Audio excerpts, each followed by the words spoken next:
Bellingham, c'est un monstre, c'est une machine. Le mec, il court, il cavale, il défend, il attaque, il est partout. Au niveau du volume de jeu, c'est pareil. Il court, il attaque. À un moment donné, il joue tout le match, de la première à la dernière minute. À la 60e minute, Pedri, il est où? Il est sur le banc au Barça en train de regarder les autres. D'accord? Donc ensuite, Bellingham, c'est un milieu complet. Comme on a dit, il marque des buts, il fait des passes D. L'année dernière, 23 buts, 12 passes décisives. Merci, au revoir. Dans la zone de vérité, il est là. Ensuite, qu'est-ce qui se passe? Cette saison, il n'y a pas de Kroos, il n'y a pas de Modric. Il tient le milieu de terrain à lui tout seul. Il joue le rôle de Tchouaméni, il joue le rôle de Ceballos. Donc, le milieu de terrain, c'est lui. Tu veux dire qu'il est au four et au moulin? Voilà, exactement. Pour ensuite, si on parle si on parle de sa carrière, à un moment donné, l'année dernière, il a gagné la Ligue des Champions, la Liga, la Super Coupe, la Coupe intercontinentale de sa première saison. Il a tout gagné dès le début. Donc merci, au revoir, j'ai gagné. Là, pour l'instant, c'est du bonus qui arrive, d'accord.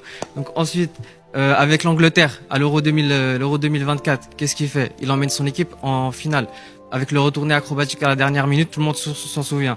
Ensuite, pendant ce temps-là, Pedri, où est-ce qu'il est? Kroos, il l'a blessé. Il joue pas la demi-finale. Il joue pas, ouais, mais il joue pas dans les moments importants. Donc il joue pas la demi-finale. Il joue pas la finale. Donc il est pas impactant. Qui est-ce qu'on retient dans le sacre de l'Espagne en 2024? C'est Rodri, c'est Ruiz, Olmo est fini. Pedri, on s'en souvient pas. Bon, déjà, je comprends pas pourquoi on fait ce débat, parce qu'en fait, pour moi, si tu regardes le football, tu sais lequel des deux est meilleur. Mais je vais vous prouver factuellement que le digne descendant d'Andrés Iniesta est meilleur que Bellingham. Et non, je parle pas d'N'Golo Kanté, je parle bien de Pedri. Donc, au niveau des trophées, Pedri, c'est mieux. Il a plus de trophées majeurs, et il a quelque chose que Bellingham n'a pas, c'est un trophée avec son équipe nationale. Bellingham, c'est 2 finales, les 2 fois il se bave dessus, il est plus là. Ensuite, on va parler de tout ce qu'on doit avoir pour être un bon milieu de terrain, c'est-à-dire la polyvalence. Pedri, il est performant en 6, il est performant en 8, il est performant en 10. Bellingham, il a fait une bonne saison, une grosse saison, c'est en 10, faux numéro 9. La saison dernière, il se fait replacer un petit peu plus bas en numéro 8. Je veux pas dire qu'il s'est bavé dessus, mais en vrai, si, il s'est bavé dessus. Confrontation directe, 6 matchs entre les deux, 4 victoires de Pedri, 2 victoires de Bellingham. Les deux, ils font un but, une passe D, alors que Bellingham, il est plus haut, il est censé plus stater. Il state même pas plus que Pedri dans leur confrontation directe. 3 confrontations directes en finale, 2 victoires de Pedri sur les finales. Donc déjà, les confrontations directes, Pedri, il est au-dessus aussi. Maintenant, on va parler de longévité, parce que c'est ça qui fait le niveau d'un joueur, c'est sa carrière. Pedri, dès qu'il est pas blessé, en fait, il est au top niveau. Cette saison-là, il a fait une saison sans blessure. Heureusement pour lui, il a enfin réussi à faire une saison sans blessure. C'est l'homme à la fin de la saison qui finit avec le plus de trophées d'homme du match en championnat et en Ligue des Champions. Alors que le mec, il state même pas. En fait, tellement il est au-dessus. Le mec, quand il fait une saison complète, il finit avec le plus de trophées d'homme du match parce qu'il est au-dessus de tout le monde. Réduire Pedri à quelqu'un qui tourne autour du rond central, désolé, mais ça c'est une dinguerie déjà. Déjà, j'aurais pu m'arrêter là. En fait, réduire Pedri à ça, le mec, même cette année, il state pas contre Benfica. Aller-retour, il finit homme du match. En fait, lui, il a pas besoin de marquer pour briller. Bellingham, s'il marque pas, son match, c'est un match moyen. Pedri, s'il marque pas, il finit homme du match dans tous ses matchs. T'as dit que comparer le jeu de Pedri et Bellingham, c'est comparer le jeu du Barça et du Real. Déjà, ça, c'est chacun sa sensibilité. C'est vrai, c'est beau, les passes, etc. C'est excellent. Pedri, il est excellent. Moi, je suis de l'école de l'efficacité. Donc, de l'école madrilène. Ça veut dire que moi, je regarde qu'est-ce qui te fait gagner. Et quand je regarde, tout à l'heure, t'as dit que Bellingham, il est arrivé dans un Real qui avait déjà gagné la Ligue des Champions, etc.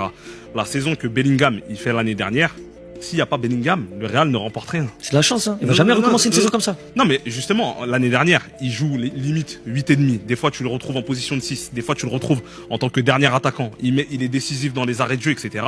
Ce que Pedri n'est pas capable de faire en termes de facteurs décisifs. Oui, tu comprends ce que je veux dire? Oui, ça, sur ça. Oui. Il a un plus gros volume de jeu que Pedri. Ça veut dire que Bellingham, il peut jouer 120 minutes sans s'arrêter. La plupart du temps, tout à l'heure, Mehdi l'évoquait, le fait que Pedri soit énormément remplacé. Tu vois ce que je veux dire ou pas?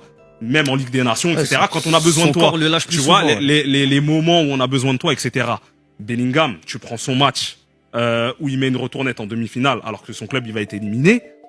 C'est un Bellingham qui est au four au moulin H24. Ça veut dire qu'un Bellingham en pleine forme, ça a un plus gros volume de jeu.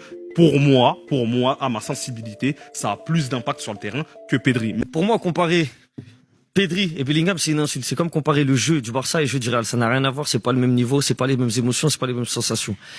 Pedri, c'est un playmaker. C'est un récupérateur. Un des meilleurs récupérateurs d'Europe. Il récupère plus de, genre, N'Golo Kanté Prime, Pedri, il a des meilleurs chiffres en termes de récupération de ballon. Tu vois, donc déjà, c'est une dinguerie. Alors qu'on pense que Pedri, c'est juste un joueur qui va faire jouer les autres.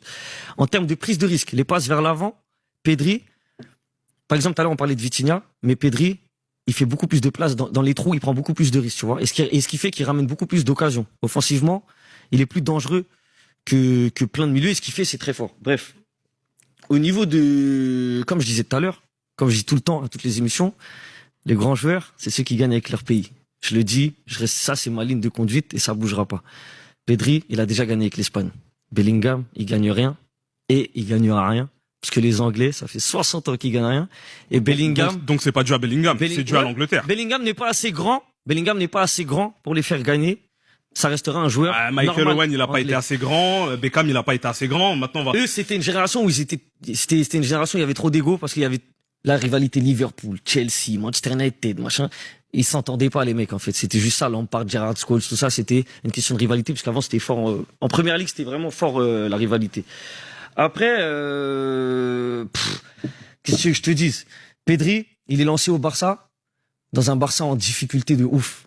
Ça veut dire, l'espoir qu'il a donné aux supporters barcelonais, ou même à Barcelone, c'est une dinguerie. Bellingham, il arrive dans un Real qui est déjà champion d'Europe. Il est à l'aise, il prend pas de risques. Il y a les anciens qui sont là pour l'entourer, tu vois. Donc pour moi, ce que Pedri a fait avec le Barça, c'est beaucoup plus fort que ce que Bellingham fait avec le Real. Voilà, pour l'instant, je m'arrête là, mais...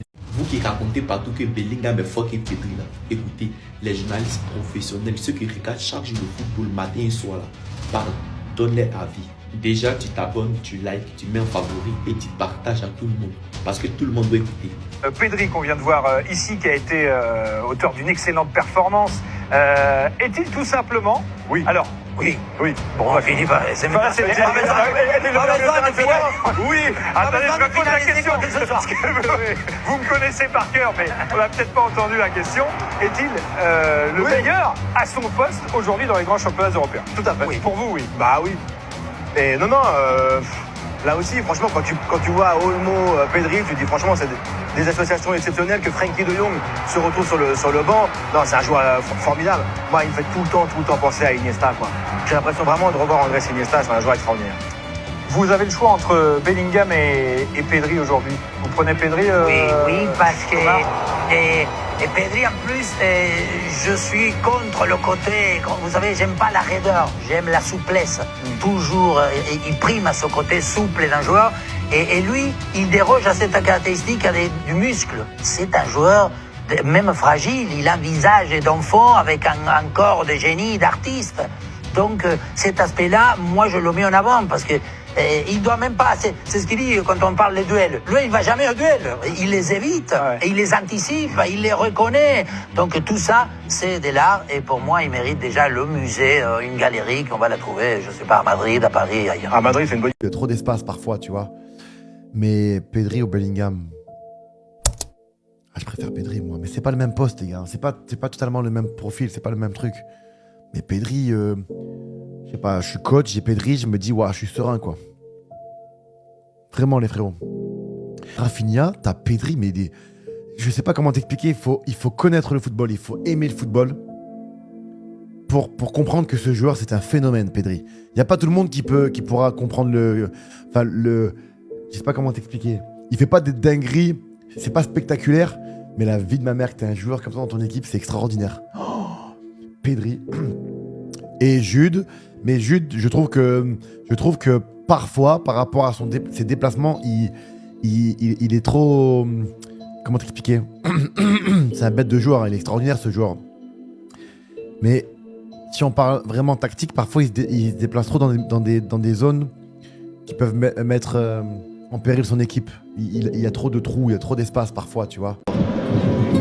Bellingham ou Pedri? Moi, je vais pas te répondre. Je vais pas te répondre de qui est le plus fort ou je sais pas quoi. Je rentre pas dans ces débats-là. Parce que ça a ni queue ni tête. Mais le joueur qui me fait le plus vibrer, c'est Pedri. Le joueur dans lequel le style me fait vraiment plus kiffer, c'est Pedri. Là, je te réponds honnêtement. Pedri trop sous-estimé. Mais Pedri, il y en a beaucoup qui le sous-estiment. Il y en a beaucoup qui le sous-estiment, Pedri. Et ça date pas d'hier. Pedri, ça a toujours été ce joueur où t'entendais, ouais, il est surcoté, il est nul à Liège. Vous l'avez déjà tous entendu ça. Mais frérot, juste allume ta télé, pose-toi et regarde les matchs. Regarde les matchs. Il ne peut pas manquer d'objectivité comme ça. Les gars, Pedri est exceptionnel. Dans son registre, et je précise bien dans son registre, au milieu de terrain. Donc en milieu de terrain, dans son registre, Pedri c'est le meilleur joueur du monde. Faut vraiment qu'on commence à ouvrir un dossier sur les gens qui pensent que Pedri est meilleur que Bellingham. Et je suis sérieux les gars. Comment tu peux être un humain normalement constitué et penser que Bellingham est moins bon que Pedri? Mais vous êtes sûr qu'on a tous accès à une télé et qu'on regarde les mêmes matchs? Genre il y a vraiment un débat, vraiment. Au niveau des trophées, au niveau des stats, au niveau de ce qu'il fait sur le terrain. Il n'y a pas de débat. Dans quel compartiment, dans quelle chose Pedri est meilleur? À part faire des tours sur lui-même et utiliser ça comme statistique sur les réseaux sociaux. Et c'est une réalité, il y a vraiment des gens qui font des posts où ils mettent ça comme statistique. À partir de ce moment-là, faut plus vous prendre au sérieux. Là, je vais vous sortir un argument parmi tant d'autres qui éteint le débat. Il y en a un qui a été top 3 Ballon d'Or et il y en a un non. Allez, vu que je suis gentil, je vais vous en sortir un autre. Il y en a un qui a gagné une Ligue des Champions et il y en a un non. Je vous laisse deviner lequel, sûrement celui qui joue dans un club qui n'a pas gagné la LDC depuis 10 ans.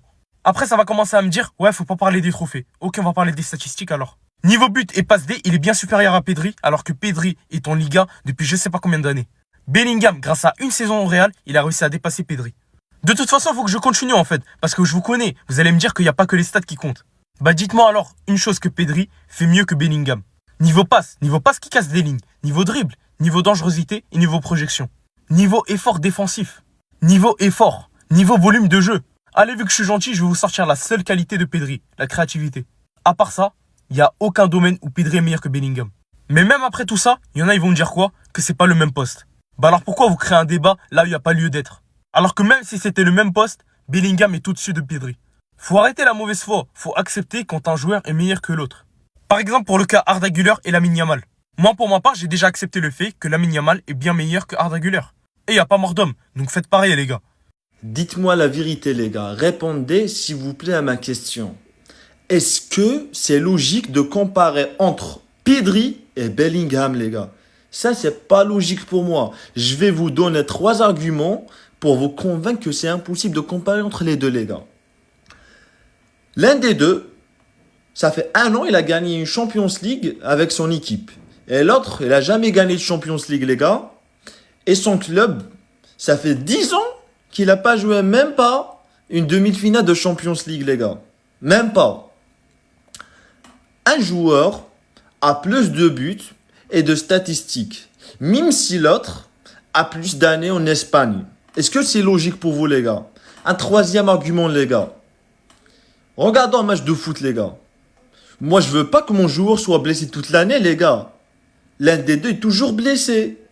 Vous savez, moi, je préfère le qui, les gars? Je préfère sûrement Bellingham, les gars. C'est un monstre sur le stade. C'est un monstre sur la pelouse, les gars. C'est un mec incomparable avec ce parasite. Ça, c'est un parasite, les gars. Dites-vous qu'il y a des connaisseurs de football qui ont voulu nous faire passer Bellingham pour un joueur bancal. Comme quoi Pedri serait à des années-lumière de Bellingham. Je vais pas m'éterniser sur le sujet, Jude Bellingham ne parle pas avec lui en réalité. Mais quand on entend certains Barcelonais ou certains anti-Madrid, à les écouter, Jude Bellingham c'est un joueur de Guingamp. Avec tout le respect que j'ai pour Guingamp. Mais dites-vous que même le joueur en lui-même, Pedri, il reconnaît que Jude Bellingham est trop complet. Et que le duel au milieu de terrain contre lui est trop difficile. Moi je vous mens pas, Jude Bellingham je le mets à des années-lumière de Pedri. Mais ça n'exclut pas que Pedri est un très bon joueur de football. Mais le joueur lui-même, c'est qu'au mitard c'est compliqué pour lui. Les gars, dites-vous Bellingham il a que 2 saisons en Liga. Je vous invite à voir ses stats. Regardez les stats de Pedri avec 3 saisons de plus. Il ne joue pas dans la même cour. Jude Bellingham a ramené la Ligue des Champions au Real Madrid. Il a fini 2e au Ballon d'Or, enfin bref. Mais dites-vous que ça nous faisait passer Jude Bellingham pour un joueur qui mettait juste des tapines. Donc au bout d'un moment, quand même vos joueurs préférés le disent, et il n'y a pas lieu de débattre sur le joueur. Surtout pour venir dire que Jude Bellingham est mauvais, faut avoir un de ses pets au casque. Enfin bref, dites-moi ce que vous en pensez, c'est léger, c'est pas lourd, abonnez-vous, on est ensemble. Je veux pas dire que Pedri est plus fort que Bellingham. Pedri fait une bien meilleure saison que Bellingham et sur ça, il n'y a pas débat. Maintenant, on pourra me dire, ouais, mais Bellingham, il a plus de stats. Mais c'est exactement ce que les grands joueurs et les connaisseurs de football, ils reprochent à la nouvelle génération. Tu marques, t'es bon. Tu marques pas, t'es pas bon. Déjà, c'est même pas leur rôle de marquer. Pedri, on lui demande pas de marquer. Pedri, on lui demande de faire exactement ce qu'il fait là tout de suite sur le terrain. Et moi, je suis quelqu'un d'honnête. quand Bellingham il arrive au Real et ça l'appelait le Saint Bellingham, il faisait une bien meilleure saison que Pedri. Et il était plus fort que Pedri. Mais là, tout de suite, les deux jouent sur un terrain. On sait que Pedri, là, tout de suite, là, à l'heure actuelle, il fait une bien meilleure saison que Bellingham. Même si Bellingham, il a plus de stats. À l'heure actuelle, dis-moi un milieu, il t'impressionne plus que Pedri cette saison. Tu peux pas, frère. Même De Bruyne. Là, tout de suite, Pedri, il fait une bien meilleure saison que De Bruyne. Les gars, j'aimerais revenir sur ce débat qui enflamme souvent la toile, Jude Bellingham, Pedri. Parce que l'année dernière, les Madrilènes allaient nous tuer à cause de Jude Bellingham. Le meilleur buteur par-ci, le meilleur buteur par-là, il est plus complet que Pedri, etc. Et maintenant, on ne voit plus Jude Bellingham dans les débats des meilleurs milieux au monde. Les gars, Jude Bellingham, il est situé où actuellement dans les classements des meilleurs milieux au monde? Qu'on se dise la vérité, les gars, Jude Bellingham, il est même pas meilleur que Gravenberch. Même s'ils sont éliminés de la Champions League par le Paris Saint-Germain, les gars, la forme actuelle de Gravenberch est meilleure que la forme actuelle de Jude Bellingham. Disons-nous la vérité. Maintenant, revenons sur les débats Pedri-Bellingham. Actuellement, on est en train de dire que Pedri, c'est les meilleurs milieux au monde. Et pour certains, c'est même les meilleurs joueurs du monde. Et le meilleur joueur du Barça. Et pourtant, bizarrement, il n'est pas comme Jude Bellingham la saison dernière. Hein. Jude Bellingham, c'était 22, 25 buts, toutes compétitions confondues, etc. Wesh, ouais. Mais ça dit que Pedri, c'est le meilleur milieu au monde. Il n'y a personne qui parle avec lui clairement. Tout ça pour dire quoi? Le football, c'est pas que les stats. Il n'y a pas que les stats dans le football. Déjà, Jude Bellingham, au Real Madrid, il joue quel poste? Je sais pas, les gars. Il court à deux bouts de champ, il est partout. Parce qu'on lui a dit que non, t'as un cardio, tout ça, tu es fort physiquement. Voilà, tu peux courir sur tous les terrains, tu vas pas te fatiguer. Il s'est mis à courir à tout bout de champ et on ne sait plus. Il joue où sur les terrains? À force de vouloir prouver que tu es complet, que tu cours à tout bout de champ sur les terrains, tu es nulle part. Et puis Jude Bellingham, il excelle dans quoi exactement? Je sais pas, les gars, dites-moi en commentaire. Parce que si on prend l'exemple de quelques milieux de terrain, prenons Iniesta par exemple. Skills, technique, vision de jeu, tir, etc. Pedri également, skills, technique, vision de jeu, organisation de jeu. Voilà. Kevin De Bruyne par exemple. La vision de jeu, les passes, les gars qui sortent de l'ordinaire, c'est sa caractéristique, c'est son truc. Maintenant, Jude Bellingham, il excelle dans quoi? C'est quoi la caractéristique de Jude Bellingham? Ah, j'ai trouvé dans quoi il excelle, les gars. Il court plus que tout le monde sur les terrains. Voilà. Il a un meilleur cardio que tout le monde. C'est ça, son truc. Conclusion, Pedri, il est meilleur que Bellingham. Il n'y a pas de truc, courir sur les terrains plus complet, il peut tirer, il peut marquer de la tête. T'es pas un numéro 9, t'as un milieu de terrain. Et on l'a mis au milieu de terrain cette saison, les gars. C'est que dalle cette saison. Voilà. On a vu que c'est quasiment un attaquant qu'on lui met en attaque. Parce qu'au milieu de terrain, que dalle. Après, je sais que dans les commentaires, vous allez tous dire que je connais pas le foot, que je sais rien au foot. Ça m'est égal, les gars. J'ai donné mon avis. Donnez-moi le vôtre en commentaire. Mais ne m'insultez pas.